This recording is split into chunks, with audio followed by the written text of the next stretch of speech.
Traditionally south Africa पश्चिमी देशों का एक मजबूत पार्टनर रहा है, व्यापार के मामले में भी और स्ट्रैटेजिकली भी। लेकिन पिछले कुछ महीनों से ऐसा प्रतीत हो रहा है कि साउथ अफ्रीका का झुकाव यूक्रेन युद्ध के परिदृश्य में देखा जाए तो रशिया की तरफ ज्यादा रहा है। इसके पीछे क्या कारण हो सकते हैं, इन्हीं को आज हम एक्सप्लोर करेंगे। रिसेंटली CNN और AFP जैसे अंतरराष्ट्रीय मीडिया हाउसेस ने एक रिपोर्ट प्रकाशित करके यह बताया है कि Cyril Ramaphosa, who is the president of south Africa, इनका झुकाव रशिया के प्रति होने का कारण है ये वाला मिनरल। ये कौन सा मिनरल है और इसकी क्या इंपॉर्टेंस है, आने वाले कुछ मिनट में आपको पता चलेगा। 2 दिन पहले रशिया ने कई अफ्रीकी देशों को न्योता दिया कि आओ हमारे साथ बातचीत करो। रशिया अफ्रीका समिट बुलाई गई सेंट पीटर्सबर्ग शहर इन रशिया, और वहां पर सभी अफ्रीकी देश तो नहीं पहुंचे। टोटल 51 कंट्रीज हैं अफ्रीका में, उनमें से 17 देशों के अध्यक्ष including south Africa Cyril Ramaphosa ये पहुंच जाते हैं। इन्हें यहां पर कई सौगातें दी गई पुतिन की तरफ से, कई बड़े बड़े वादे किए गए, जैसे कि हम आपको अनाज देंगे काफी कम दामों पर, दुनिया को नहीं दे रहे हैं आपको देंगे। तो इससे अफ्रीका की तरफ रशिया का एक बहुत बड़ा आउटरीच देखा जा रहा है। लेकिन क्या केवल अनाज के कारण या केवल इस समिट के कारण रशिया की तरफ साउथ अफ्रीका का झुकाव हो रहा है? जी नहीं, इसका आंसर कुछ और है। इसी को आज हम डिस्कस करेंगे डिटेल में। मेरा नाम है डॉक्टर महिपाल सिंह राठौड़ और पाथफाइंडर चैनल पर आपका स्वागत है। अगर अभी तक चैनल सब्सक्राइब नहीं किया है तो do subscribe to the channel, और अगर मेरे वीडियोस के अपडेट्स प्राप्त करना चाहते हैं तो मेरे टेलीग्राम चैनल से आप जुड़ सकते हैं। दोस्तों, साउथ अफ्रीका और रशिया के संबंध काफी सालों से हैं, ऐसा नहीं है कि रीसेंट रिलेशंस हैं। लेकिन अभी यूक्रेन युद्ध के परिदृश्य में या कंटेक्स्ट में देखा जाए तो रशिया की तरफ साउथ अफ्रीका का झुकाव काफी चौंकाने वाला है, because South Africa traditionally has been a good partner for the western countries, specially USA. और अभी पश्चिमी डिप्लोमैट्स या यूएसए यूके के डिप्लोमैट या उनके नेता साउथ अफ्रीका से काफी नाराज भी चल रहे हैं, क्योंकि वो कहते हैं कि साउथ अफ्रीका सतही तौर पर या वैसे ऑन पेपर अपने आप को नॉन अलाइंड कहता है, और कहता है कि हम ना तो यूक्रेन को सपोर्ट करेंगे ना रशिया को सपोर्ट करेंगे, लेकिन आप एक्चुअली में रशिया को सपोर्ट कर रहे हैं। क्या कारण गिनाए जा रहे हैं? तो पश्चिमी डिप्लोमैट्स कह रहे हैं कि नंबर 1, जब भी रशिया के खिलाफ यूएन में कोई वोटिंग हुई है, साउथ अफ्रीका ने पिछले 1-1.5 साल में हमेशा उसमें एब्सटेन किया है। दूसरा, कुछ महीने पहले इन्होंने रशियन नेवी के साथ में एक युद्ध अभ्यास किया था, इससे तो अमेरिका काफी नाराज हो गया था। तीसरा, यूएसए को पब्लिकली क्रिटिसाइज किया गया है यूक्रेन युद्ध के संदर्भ में, कई बार ऐसा भी हो चुका है। चौथा आरोप है कि रशिया पर सैंक्शंस लगाए जाने के बावजूद दक्षिण अफ्रीका के पोर्ट्स का इस्तेमाल किया जा रहा है हथियार रशिया तक पहुंचाने के लिए। तो इलीगल वेपन्स और एम्यूनिशन का जो ट्रेड है, तो उसमें एक जहाज में इन्होंने कार्गो शिप के माध्यम से रशिया तक हथियार पहुंचाए थे, ये भी साउथ अफ्रीका पर आरोप लगा है। तो पिछले कुछ महीनों से दक्षिण अफ्रीका और पश्चिमी देशों के बीच में, खास करके यूएसए के बीच में, एक तरह की तनातनी सी चल रही है। इन सभी इश्यूज में सबसे प्रोमिनेंट जो मुद्दा बना था वो है साउथ अफ्रीका का रशिया और चाइना के साथ किया गया नेवल युद्धाभ्यास, नेवल एक्सरसाइज, जिसका नाम था मोसी। ये करी गई थी फरवरी 2023 के महीने में, आज से लगभग 5 महीने पहले। मोसी वर्ड का मीनिंग होता है स्मोक, और ये स्वाना लैंग्वेज का एक वर्ड है साउथ अफ्रीका के अंदर। By the way 11 official languages हैं। South Africa is also a very diverse country. जैसे हमारे देश में भी बहुत सारी लैंग्वेजेस हैं 8वें शेड्यूल में, वैसे ही उनके वहां पर भी 11 लैंग्वेजेस हैं। आप बताइए कमेंट में कि भारत में कितनी लैंग्वेजेस हैं 8 शेड्यूल में। So coming back to this mosi exercise, तो मोसी एक्सरसाइज उन्होंने रशिया और चाइना के साथ करी। दोनों ही देशों की यूएस के साथ नहीं बनती है, जग जाहिर सा फैक्ट है। लेकिन जब आप किसी कंट्री के साथ युद्ध अभ्यास करते हैं तो आप दुनिया को एक मैसेज दे रहे हैं कि हमें इन देशों पर इतना भरोसा है कि हम इनके साथ अपने सैनिक, अपने नेवल जहाज, अपने क्रिटिकल इंफ्रास्ट्रक्चर, अपना जो भी सीक्रेट है वो तक शेयर करने को तैयार है। मतलब नॉट नेसेसरीली कि आप उन्हें न्यूक्लियर कोड्स दे रहे हैं, not that kind of secret, but आप मान के चलो कि जब युद्ध अभ्यास हो रहा है तो रशियन और Chinese navy officers south Africa के जहाजों पर आएंगे, उनके मिसाइल्स क्या हैं, उनके सिस्टम्स क्या हैं, सब कुछ देख सकते हैं। तो इसीलिए किसी के साथ भी जब युद्ध अभ्यास किया जाता है तो आपको उस देश पर काफी भरोसा होना चाहिए। तो साउथ अफ्रीका ने यह भरोसा रशिया और चाइना पर दिखाया और मोसी एक्सरसाइज करी और अपने 350 नेवल ऑफिसर्स को यहां पर ट्रेनिंग के लिए या फिर एक्सरसाइज के अंदर हिस्सा लेने के लिए भेजा। और इस एक्सरसाइज की डेट बहुत इंपॉर्टेंट थी। It was held from 17 to 27 फरवरी। तो वो बेसिकली यूक्रेन पर हमला करने की 1 साल की एनिवर्सरी थी, और रशिया इस एक्सरसाइज की मदद से दुनिया को यह संदेश भेजना चाहता था कि चाहे यूएस ने हम पर कितने ही सैंक्शंस लगा दिए हों, लेकिन आज भी कई देश हैं जो हमारे साथ खुलकर युद्ध अभ्यास करने को तैयार हैं। बाय द वे, ये एक्सरसाइज कहां हुई थी? दक्षिण अफ्रीका के तट के निकट। और ये एक्सरसाइज से यूएसए काफी उस समय नाराज हुआ था। उस समय साउथ अफ्रीका ने क्या स्टेटमेंट दिया था कि दुनिया के सभी देश मिलिट्री एक्सरसाइज कंडक्ट करने के लिए फ्री हैं, अमेरिका आकर किसी पर ये पुलिसिंग नहीं कर सकता कि आप इसके साथ एक्सरसाइज मत करो या उसके साथ मत करो। We should be able to do as we please. हम आपको नहीं बोलते कि आप उसके साथ युद्ध अभ्यास मत करो या इसके साथ मत करो, तो आप हमें मत बताओ। तो रिसेंटली जो रशिया अफ्रीका समिट बुलाई गई है, ये सेकंड समिट है। पिछली वाली 2019 में हुई थी, और सेकंड समिट को एक फेलियर माना जा रहा है। कारण क्या है कि इस बार केवल 17 हेड ऑफ स्टेट यहां पर शामिल हुए हैं। पिछली बार अफ्रीका के 51 में से 49 कंट्रीज के हेड ऑफ स्टेट रशिया के साथ इस मीटिंग में शामिल हुए थे। लेकिन पश्चिमी दबाव कह लो या फ्रांस का इंपैक्ट कह लो, कुछ भी कहें आप कि रशिया के साथ इस बार ज़्यादातर देश एसोसिएट नहीं होना चाहते हैं। जो होना चाहते हैं उनमें सबसे प्रोमिनेंट साउथ अफ्रीका ही है, और जितने भी नेता पहुंचे हैं वो मेनली सिरिल रामाफोसा के कारण ही यहाँ पर पहुंचे हैं। और इसीलिए माना जा रहा है कि सिरिल रामाफोसा या साउथ अफ्रीका रशिया के लिए एक इंपॉर्टेंट देश है अफ्रीका के सारे नेताओं को अपने साथ लाने के लिए। अब आगे बढ़े इससे पहले मैं आपको बताना चाहता हूं कि यूपीएससी की तैयारी करवाने के लिए पाथफाइंडर की टीम एक उड़ान बैच लेकर आ रही है। ये बैच आपको 900 प्लस आवर्स की लाइव टीचिंग देगा, आपके लिए लाइव क्लासेस होंगी, प्रीलिम्स और मेंस की टेस्ट सीरीज होगी, और साथ में टॉपर्स के सेशंस भी करवाए जाएंगे, और ये सब कुछ आपको केवल 8,000 रुपीज में अवेलेबल होगा इन दिस उड़ान बैच। दोस्तों ये बैच शुरू हो रहा है 1 अगस्त से। इसको ज्वाइन करना है तो नीचे पहले कमेंट में आपको लिंक मिल जाएगा, उस लिंक पर क्लिक करके ज्वाइन कर लो। ये बैच से बेटर और अफोर्डेबल बैच पूरे भारत में यूपीएससी के लिए कोई नहीं है। जो टीचर्स आपको पढ़ाने वाले हैं, ये पाथफाइंडर टीम आपको यहाँ जो यूट्यूब पर पढ़ाती है, यही टीम आपको वहाँ पर लाइव पढ़ाने वाली है। और अब हमने ऑप्शनल क्लासेस को भी यहाँ पर स्टार्ट कर दिया है। तो देखिए पीएसआईआर, ज्योग्राफी, हिस्ट्री और एंथ्रोपोलॉजी की जो ऑप्शनल क्लासेस हैं वो स्टार्ट हो रही है इन द मंथ ऑफ अगस्त, और इनको भी आप 8,000 रुपीज में अवेल कर सकते हैं। अगर आप ऑप्शनल के और जीएस के दोनों को बैच को एक साथ लेना चाहते हैं तो आपको 15,000 रुपीज में ये कॉम्बो सब्सक्रिप्शन अवेलेबल होगा। इन सभी बैचेस को ज्वाइन करने के लिंक्स नीचे डिस्क्रिप्शन और पहले कमेंट दोनों में मिल जाएंगे। जब आप लिंक पे क्लिक करोगे तो वहां पर प्राइस आपको 15-20 हजार या 12,000 कुछ भी नजर आ सकता है। आप महिपाल कोड का इस्तेमाल करके वहां पर वो प्राइस को 8,000 रुपीज पर लेकर आ सकते हैं। याद रखिए ये प्राइस 31 जुलाई तक ही है, उसके बाद ये बढ़ने वाला है, तो अपने 3-4-5 हजार रुपए बचा लो, 31 जुलाई से पहले इस कोर्स को ज्वाइन कर लो। अब बात करते हैं रशिया साउथ अफ्रीका के रिलेशंस की। तो देखिए पहली बात तो ये याद रखिए कि साउथ अफ्रीका एक रिसेंटली इंडिपेंडेंट हुआ कंट्री है। कहने को वो देश तो लगभग 100 साल से है, लेकिन वहां पर अपार्थेड चला करता था। जो सरकारें बनती थी वो एक तरह की कठपुतली सरकार थी, व्हाइट माइनॉरिटी की, उसमें ब्लैक मेजॉरिटी पॉपुलेशन का कोई रोल नहीं होता था। अब 94 से लगातार वहां पर अफ्रीकन नेशनल कांग्रेस चुनाव जीत रही है। ये वही पार्टी है जिसने एक तरह से अपार्थेड सिस्टम खत्म किया या अफ्रीका की आजादी करवाई, साउथ अफ्रीका की आजादी करवाई। और इस एएनसी के ही नेता थे नेल्सन मंडेला, जिनकी अब मृत्यु हो चुकी है, और वो साउथ अफ्रीका के पहले राष्ट्रपति थे। तो हो ये रहा है कि 94 से लेकर 2019 तक जो इलेक्शंस हुए हैं, ये कितने 5-6 इलेक्शंस हो गए। हाँ, तो भारत के साथ ही चलता है, जिस साल भारत में इलेक्शन होते हैं उसी साल साउथ अफ्रीका में होते हैं। तो अगले बार इनके यहाँ भी चुनाव 2024 में होंगे, जस्ट लाइक आर कंट्री। तो अभी तक यहाँ पर जो 6 इलेक्शंस हुए हैं उसमें लगातार एएनसी ही चुनाव जीती है। लेकिन एएनसी के लिए एक प्रॉब्लम है, एएनसी का वोट प्रतिशत और नंबर ऑफ सीट्स लगातार घटती जा रही हैं। तो यहाँ की पार्लियामेंट में 400 सीट्स हैं, और जहां एक समय पर पहले इलेक्शन में ये 280 के करीब सीट जीत गए थे, अब ये धीरे धीरे हर चुनाव में 10-10 सीट कम होती जा रही है। And in the last elections they could just manage 230 seat, क्योंकि एएनसी के नेताओं पर लगातार करप्शन के चार्जेस लग रहे हैं। जो इनके पिछले राष्ट्रपति थे जेकब ज़ुमा, उनको तो इस्तीफा देना पड़ा था बिकॉज ऑफ करप्शन चार्जेस।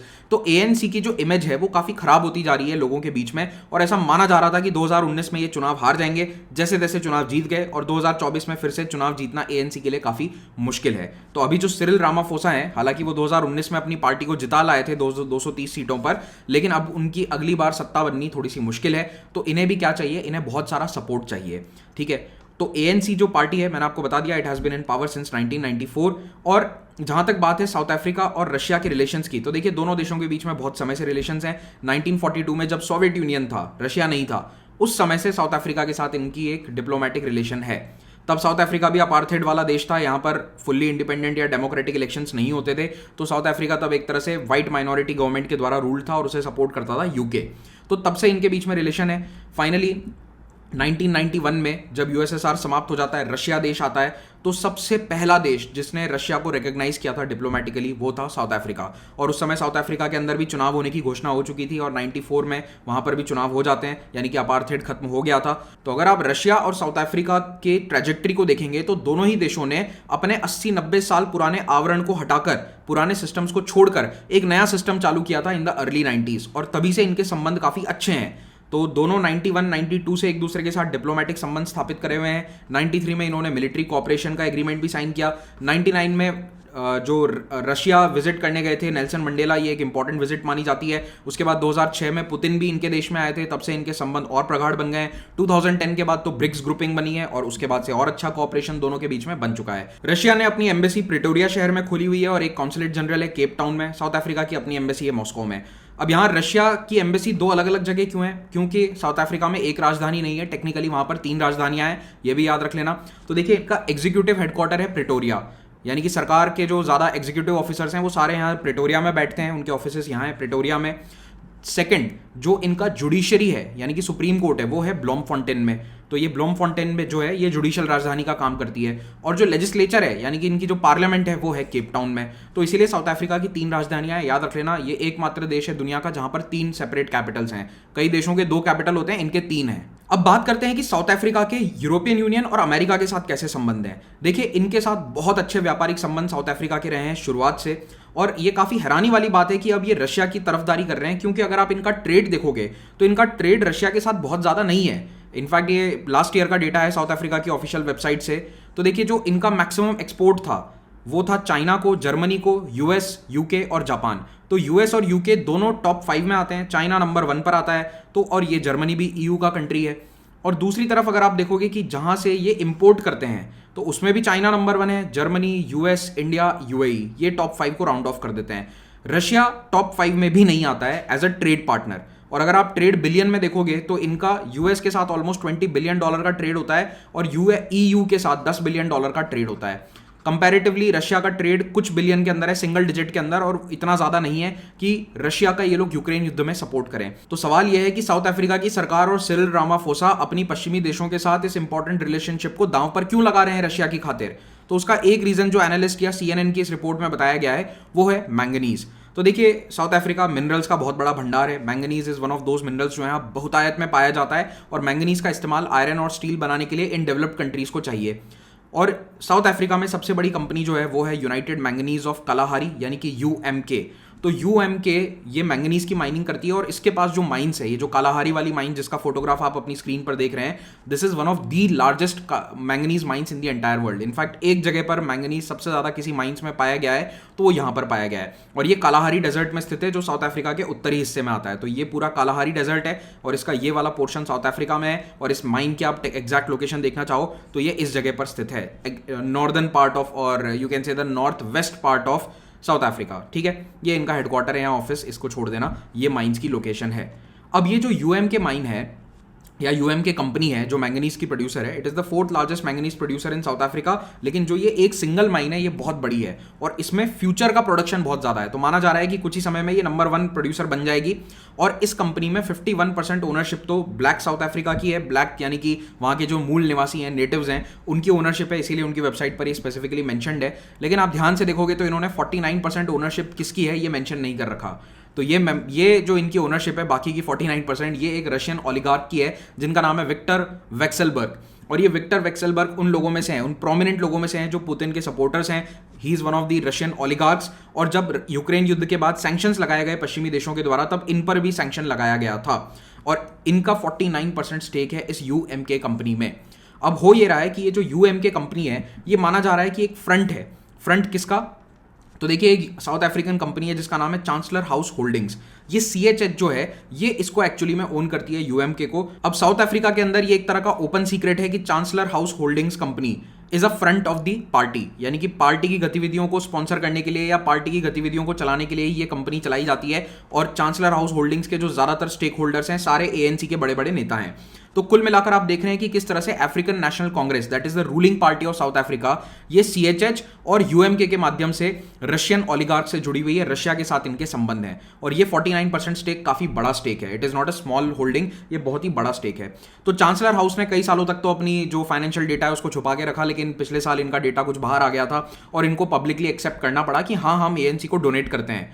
तो ये सबसे बड़ा डोनर है एएनसी का। Officially CHH is the largest donor to the ANC party. इनके जो मैनेजिंग डायरेक्टर हैं ये खुद भी यूएमके के माइनिंग ग्रुप पर बैठे हैं। तो ये काफी एक इंट्रिकेट कंपनीज का जाल है जिसके माध्यम से अल्टीमेटली रशिया का पैसा साउथ अफ्रीका की सरकार तक पहुंच रहा है। तो माना यह जा रहा है कि एएनसी को सबसे बड़ा जो सपोर्ट करने वाली कंपनी है उसके तार सीधे रशिया से जुड़े हुए हैं, और इसीलिए रशिया की सरकार के लिए इस कंपनी को या रशिया को नाराज करना किसी हालत में पॉसिबल नहीं है। अब एएनसी की हालत पिछले कुछ सालों से फाइनेंशियली खराब रही है। अभी कुछ समय पहले इनका जो हेडक्वार्टर का स्टाफ है उसको ये तनख्वाह ही नहीं दे पा रहे थे, कोविड लॉकडाउन के दौरान की बात है। तो इन्हें पैसे की सख्त जरूरत है। देखो, कोई भी चुनाव लड़ता है उसको पैसे की जरूरत होती है, और हो ये रहा है कि एएनसी को छोड़ छोड़कर कई लोगों ने अपनी खुद की पार्टीज बना ली हैं। सो ऑपोजिशन वहां पर स्ट्रांग होता जा रहा है धीरे धीरे। तो एएनसी को पैसे की जरूरत है, एएनसी को पॉपुलर वोट जीतना है, तो बड़ा कैंपेन माउंट करना पड़ेगा 2024 में। और इसके लिए माना जा रहा है कि ये डोनेशंस की सहायता ले रहे हैं, और ये डोनेशंस यूएमके के माध्यम से इन्हें मिल रहे हैं। तो यूएमके ऑफिशियली तो यही कहता है कि देखो, हमने जो भी किया है वो लीगली किया है, ट्रांसपेरेंटली हमने सारा पैसा डोनेट किया है। लेकिन इसके बावजूद ये CNN की और AFP की रिपोर्ट्स कह रही हैं कि ये पैसा के अलावा इलीगली भी बहुत सारा पैसा ANC तक पहुंचाया जा रहा है, और इसीलिए साउथ अफ्रीका अपना रशिया की तरफ झुकाव रख रहा है because of this money, because of this link of the UMK company and Viktor Vekselberg and the Russian leadership. दूसरी ओर जो UMK कंपनी है वो कहती है कि हमारे और वेक्सेलबर्ग के कॉन्टैक्ट्स बहुत पुराने हैं। साउथ अफ्रीका में जो 2006 में पुतिन की यात्रा हुई थी उसमें भी वेक्सेलबर्ग यहाँ आए थे, इन्होंने भी काफ़ी बड़ा योगदान प्ले किया था इस यात्रा को सफल बनाने में, और ये रेनोवा ग्रुप के चेयरमैन है। रेनोवा ग्रुप जो है वो इंफ्रास्ट्रक्चर और माइनिंग में पूरी दुनिया में मौजूद है, लेकिन अभी इनको हर जगह सैंक्शन किया जा रहा है। By the way this Vekselberg is the same guy जिनके यॉट को इंपाउंड कर लिया था, सीज कर लिया गया था स्पेन की अथॉरिटीज के द्वारा। अगर आपको याद हो, जब रशिया यूक्रेन युद्ध शुरू हुआ उस समय कई रशियन अरबपतियों के घरों को या यॉट्स को सील करने की बातचीत चल रही थी, तो इनका यॉट सील किया गया था उस समय। ओके, लेकिन इसके बावजूद वेक्सेलबर्ग के जो माइनिंग ऑपरेशंस हैं वो अच्छे खासे चल रहे हैं, और साउथ अफ्रीका में तो उस पर कोई इंपैक्ट नहीं पड़ा है। आपको ये वीडियो अच्छा लगा हो तो इसे लाइक जरूर करें। आप अगर हमारे NCERT फाउंडेशन बैच से जुड़ना चाहते हैं तो भी जुड़ सकते हैं। ये उन स्टूडेंट्स के लिए हैं जिनके लिए बेसिक GS भी थोड़ा सा टफ है, so you can start with the NCERT foundation course. 7 अगस्त से शुरू हो रहा है, और उसके बाद आप GS बैच के साथ भी जुड़ सकते हैं if you by the combined course for 12,000 rupees.